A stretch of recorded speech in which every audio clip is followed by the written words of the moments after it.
Today we're going to be doing a live demo of the newly released 120 pack of Ohuhu Brushmarkers.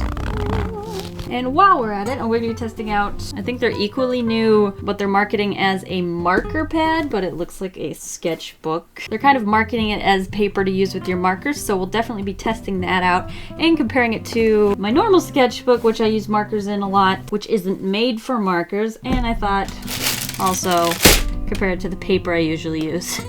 Alright, there's lots to unpack here. Let's jump right into it. These retail for, I think, $99.99, which is, ooh, that's steep for some Ohuhu markers. They are brush tipped. And when you get 120 markers plus your colorless blender, they're coming in at less than $1 a marker. I kind of wonder if maybe someday they might sell refills. They currently do not. This Ohuhu marker pad is being sold for $16.95, which is the same price as the ELO sketchbook I've been using. It's also square. It has 78 sheets, whereas the ELO sketchbook I believe is 112 pages, and if I dig deep into my graphic design definition database, sheets are the actual page, so you double that number for how many pages, and then with the ELO it's 112 pages, so you divide that in half to get the sheets. I mean, do you really have to do math? Just look at the difference. Alright, so, oh, there's other things in here. There's a little booklet. Looks like it's been to the end of the world and back. Oh, and there's also this marker protection sheet to protect your desk from underneath the paper. Kind of nice they finally included a flexible one. I don't really tend to use these because I don't really care if I make a mess. But obviously some people are cleaner than I am. The case is kind of sturdy. It's segmented into 4 sections so that your markers don't all mix together. I'm not sure what order these colors are in, so we're probably gonna have to do something about that. Oh, that's bringing back memories of my first Ohuhu set. I used to put them on my bed on the side like here, and I'd keep my gel pen and my fine liners in this, because it kind of created a pocket, and then I'd pull my markers out. Oh, looks like the sketchbook has a little O for Ohuhu in the top right corner, but other than that, it's blank, which I kind of like. It has that weird, like, leather texture embossed into it. Oh, and then the paper has perforated edges, which, again, is another thing I don't really like. It depends how strong the perforation is, because I've had sketchbooks where the pages just fall. Oh, these are thick paper. Huh.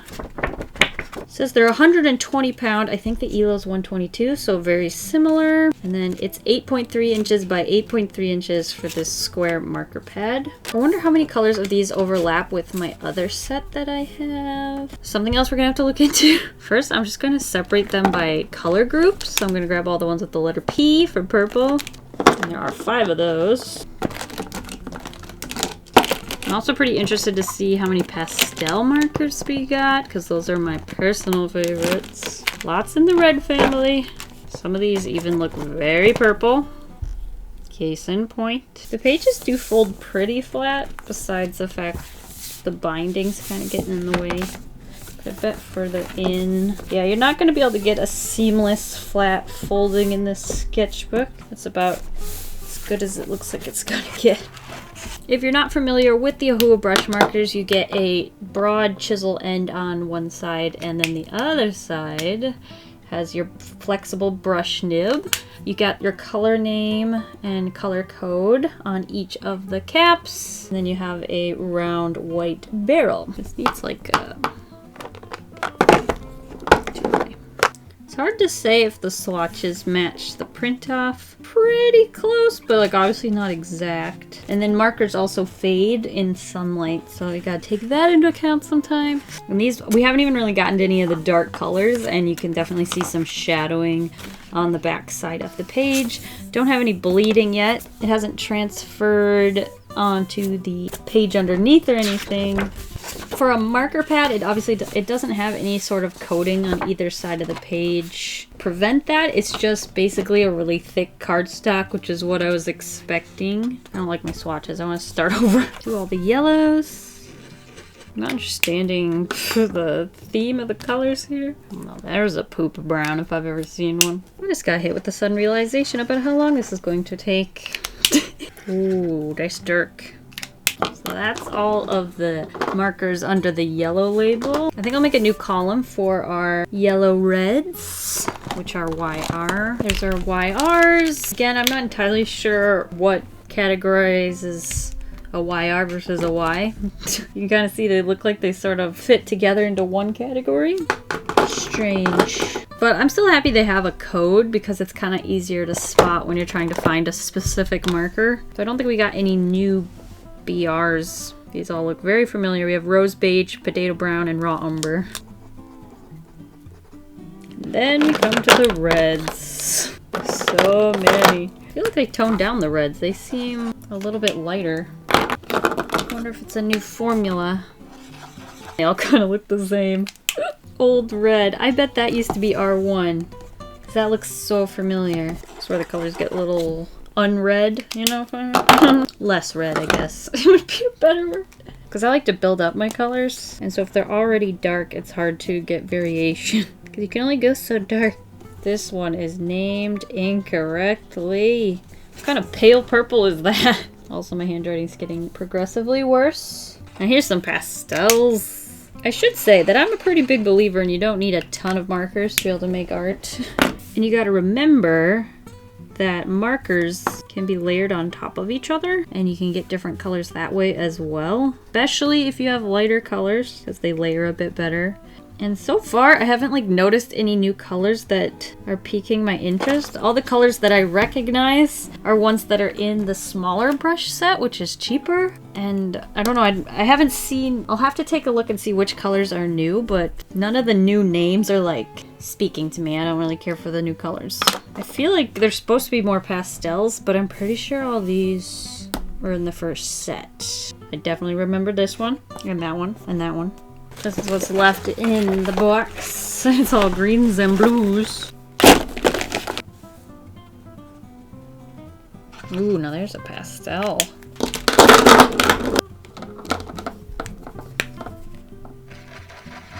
Oh, I found a typo. They put 43 before 42. I mean, unless that was on purpose. So now we're moving into all of the grays, and that looks like where this collection has probably expanded the most.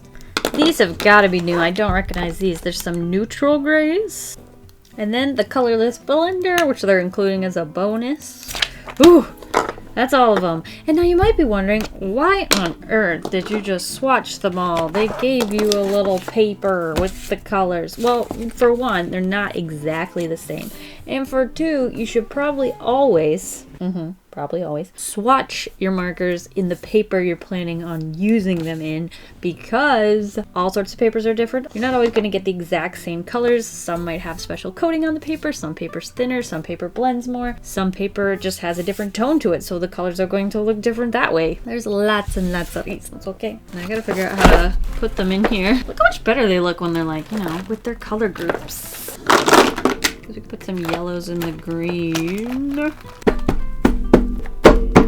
There we go, isn't that beautiful? This is how they should have come. That looks so much nicer. So I'm thinking that this paper does work very similarly to my ELO paper. Let me go back to this page and just like, I don't know, try and color a large area and see how flat and see if there's any sort of texture that the paper creates. We'll pick something kind of dark because sometimes those are more splotchy. Flat color here.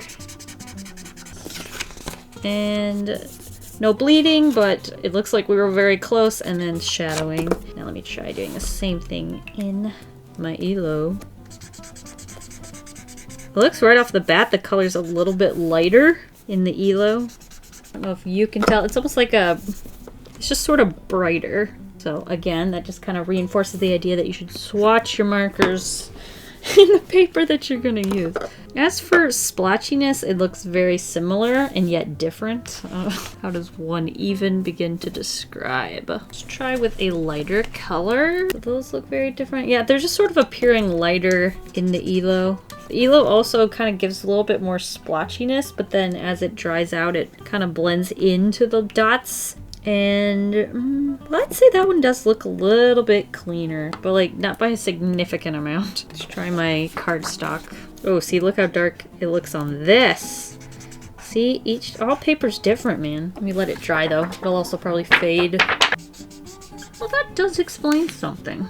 I've never really liked the way my drawings turn out when I use this paper, and look, well, it just doesn't look as nice. There's like splotchies.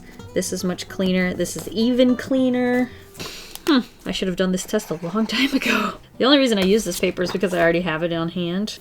There's not such a huge significant change that I would say, oh wow, like never again, or never again, or never again. But there's just those slight variations, and I can see why I like drawing in the ELO the best, just because the colors turn out the lightest, and then I can build them up. Another test I want to do before I go in and actually use them is see what colors overlap. So I'm taking a look at what they're marketing as the skin tone set. So R28 is not in the 120 pack. YR5, that definitely was there. R27 is not included. Holy moly. Out of the Ohuhu skin tone set, this many are not included in the 120 pack. I'm kind of amazed, which means only 7 do overlap. I was not expecting that. So out of my main set, I don't know if they have other sizes out, but this was the first size they came out with the brush markers. These are so bright. Go ahead and mark all the ones that overlap. Oh wow, this one doesn't. Wait a minute. I swear I saw one called Yellow Ochre. Oh, tricky, tricky! Okay, so in the old set, we have YR9, which is Yellow Ochre, but now they have it as Y9 Yellow Ochre. Is the color the same? It's not! Why do I have to go and do that? Now I gotta pay attention to the color names.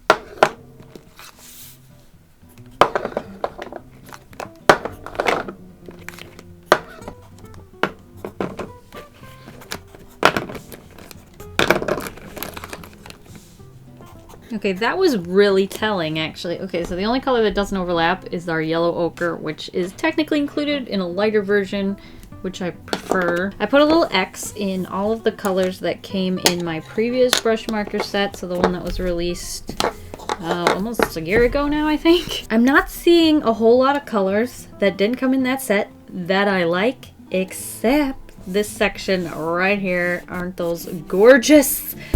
These colors, I think, were included in the non-brush marker set, which is why I recognize the names so much. So if you're looking for these colors and like these pastels there too, and like look at that green, woo, then I would recommend the larger set. But so it's just like a lot of weird things to take into consideration, I guess, when you're trying to pick a set. But oh my goodness, I like these colors. And they're only in the 120 set. So yeah, at first I was kind of on the fence because I thought that these colors were in a different set, but they're in the set without brush markers. So if you have that one, you don't need this 120 set of brush markers. I don't know, I'm trying to like formulate thoughts here. I don't know if it's actually something you can decipher. Now I think the final test is to go ahead and draw something with these markers. Finally. I'm gonna skip a page here so I can go across the whole sketchbook if I want.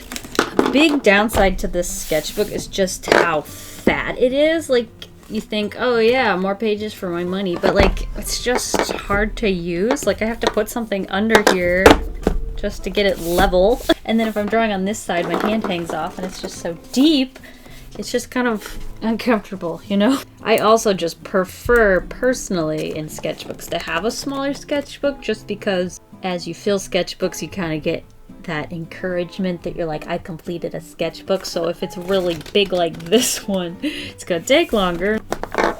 Anyway, I think to break in this Ohuhu pack, I gotta... Oh, it matches my nail.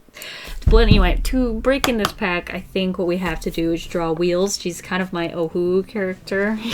Whenever I think of my Ohuhu markers, I think of her. I'm gonna do little thumbnails on the left side of the page, and then we'll try to do the finished drawing on the right. So we have a square to work with. Sitting down seems like a reasonable choice. And I obviously want to show off her roller skates, so we don't want to block them off too much. I've got to include her big ponytails. Actually, I don't think they're that big. I wonder if I should do a little bit of a redesign. Basically, her outfit's always been... Actually, she's supposed to be younger, so I don't want to make her too curvy. Basically, she wears a big, oversized tee with a high-waisted, pleated pencil skirt sort of thing. And she has a graphic tee with this face on it. And she obviously has her roller skates. That's why they call her wheels. I think the pleat was actually on the other side. I'm like trying to remember. So it's kind of more like a kilt situation. Face. Looks a little bit more like her now. I swear I don't break this many pencils when I'm not filming. But you'll have to take my word for that one. Oh, and then she had the high socks. Yeah, I remember. It's all coming back to me now. It's all coming back. It's all coming back to me now. Didn't leave room for the roller skates. Despicable. Now, should I look back and figure out exactly what colors I used to use for her? Or just try to wing it. And I know they're here because I used specifically Ohuhu markers when I designed her. Let me look at her swatches. I probably used one of these two. And then it was a pink. I feel like it was pastel pink. It's kind of crazy to me looking at these. It's like coming back to me. And then there was a brown, and I believe it was potato brown. Yep. Oh, that wasn't hard at all. Wheels colors, if you were wondering. It's pastel pink, potato brown, and barium yellow.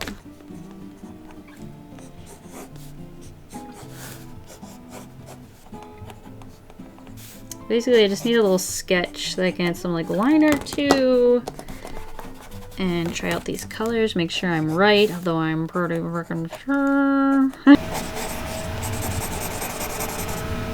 Alright, I think we can jump back into it. Sans vacuum. Alright, so I'm going to erase this sketch right here and add the colors on top.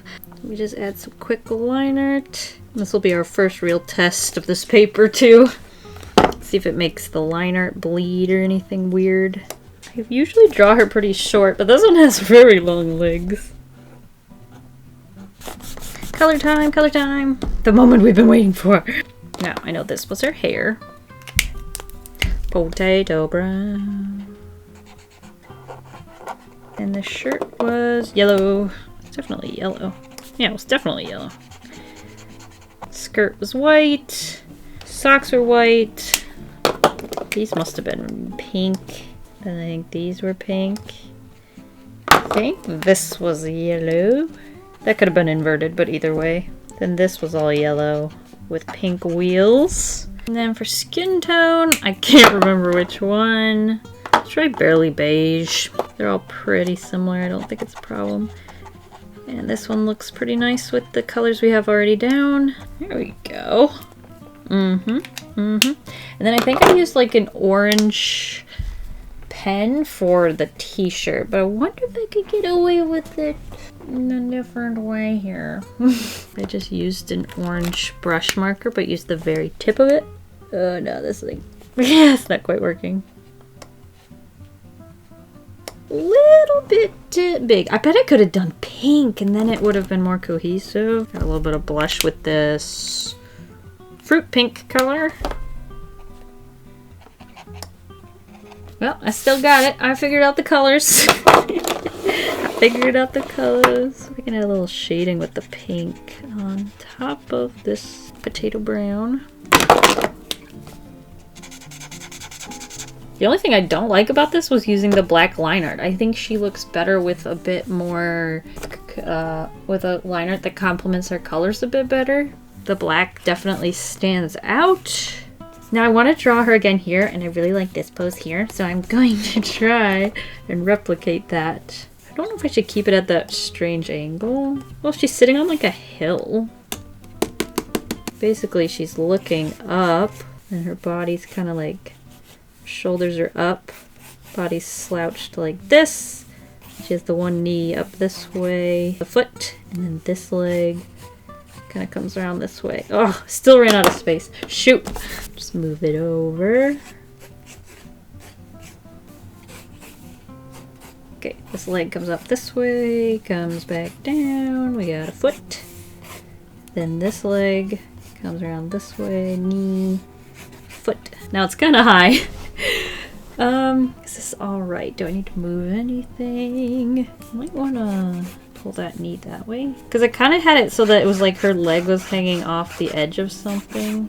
So maybe I should get rid of that angle. Might as well try and make it perfect, right? So we have like the little thing she's sitting on. One knee can come off, other leg will come that way. Slouchy arm.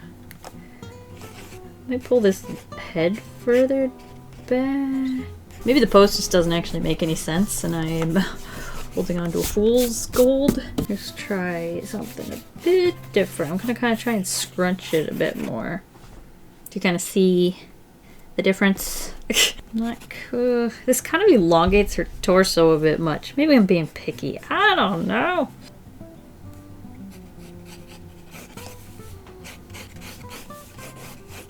So this knee, this way. I liked how this foot was flat at the bottom, like flexing instead of pointing. It's got decent groundwork. I think with this one I ended up erasing it a little bit and then drawing on top, so I'm going to do that same thing.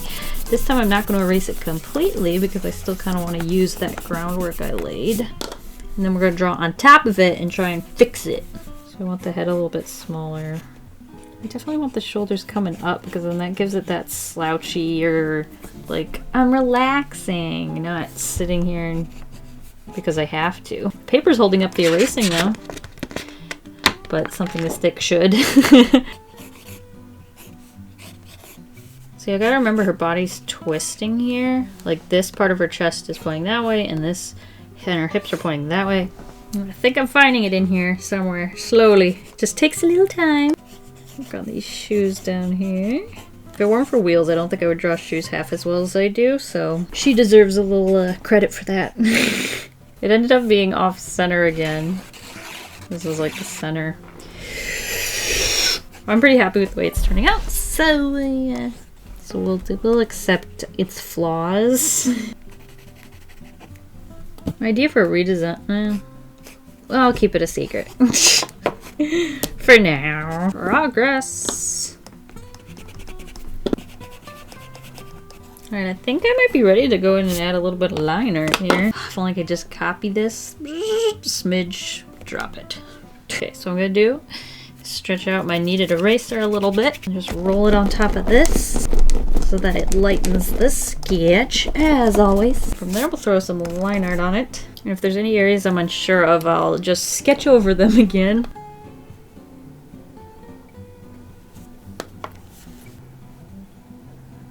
Again, I think I'll leave the smiley face for later.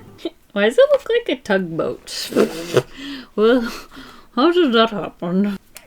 There we go. I just need to erase the rest of the line art. Or sketch, sorry. Don't erase the line art, that'd be a waste of time. If it was possible. Now the markers. And I see, I have a very limited number of markers that I'm actually using compared to the 120. So like markers are all about kind of finding the markers that you use the most. Which is why buying the biggest set isn't always necessarily recommended. So don't feel a need to buy the biggest set out there. Sometimes the more limited you are, the more creative you'll find yourself. But there's obviously limitations to that. Ooh, that's a bit gross. Okay, so basically what's happening is the pencil was completely erased, but like you can still see shadows. And now when I'm going over it with like these light pastel markers, it's bringing those shadows out and making them look darker, which looks kind of gross. If you don't like that, you can definitely sketch with like a color erase that complements the color scheme you're using. But I totally forgot that was a thing. Use that, what is that, fruit pink?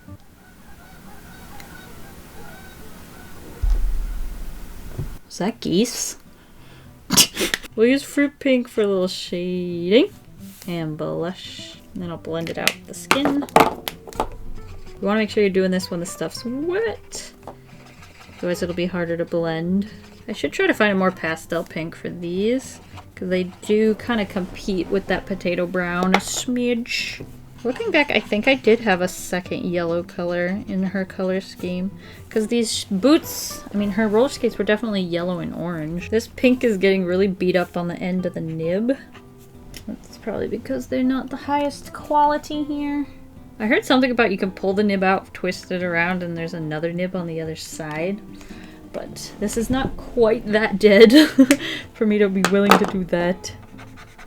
I'm trying to find like a gray. You could probably use... Wait. We could probably end up using a warm gray, maybe like warm gray 4. That works. I'll just use the pink so that I'm not bringing extra colors in here. Yeah, that actually works really well. Now for shading, I think I'll use the skin tone to shade the yellow. I don't want to bring in too many new colors. That's when we'll start looking kind of sloppy. And if I want the color scheme to be very cohesive, it's best to limit your color palette. Listen to me. I use warm gray 1, just so that's a lighter version of this gray color, to add a little bit of shading to the white elements. Probably add a little bit of lips with the very tip of our brush marker. Get a fine point. I'm gonna try using potato brown for the t-shirt. Oh, that's kind of dark though. Now I gotta try to make a circle.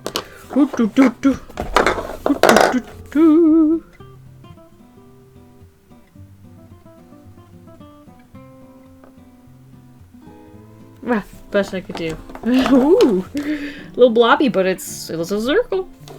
Use that warm gray color for a little shadow to kind of give her a little bit, just to ground her a bit. I was gonna paint her knee pads yellow, but now I'm feeling, well, let's do it. Why not? I kind of like them white though. Now they look like eggs. Little sunny side up. And there we have it. So to sum up my thoughts on the markers, yeah, you get more markers. You don't get all of the colors that come in the skin tone set, but you get a lot of extra versus like the original brush marker set. I do like them. They've got a brush nib, the caps fit on the other end, blah, blah, blah, blah. The nibs are a little bit fragile, but they're Ohuhu markers. If you think you need more colors, I'd recommend it. Otherwise, don't feel the need to get the 120 set. The thoughts on the book, it's just too big. I like the square. We got bleeding! But since the sketchbook's so large, it's hard to draw like here because then my wrist is sitting on the table. If I try to hold it up, then it's like, I don't know, it's just kind of an uncomfortable situation. And then this side, I have to put stuff under it or it flops so flat. It has this angle to it that's hard to use too. And then I assume if you get into the middle, maybe it'll be flat. Okay, it doesn't really lay perfectly flat. It stays open, but it's pretty absorbent though, so I can see it drying out your markers. But if you like the way it looks, sometimes that's a sacrifice you're willing to make. But if I want to use this paper, I'll probably end up just ripping it out and using it on its own. If it was like half the size, I'd like it a lot better. You can't really stick this in your backpack. It's like a whole textbook. If you're looking for a sketchbook that you can draw on both sides with marker, this is not it. Case in point. The sketchbook I use right now does the same thing, and I just kind of live with it. It doesn't really bother me that much. I like sketchbooks to be messy. Ohuhu did send me these to try out, so I guess I should send a big thank you to them.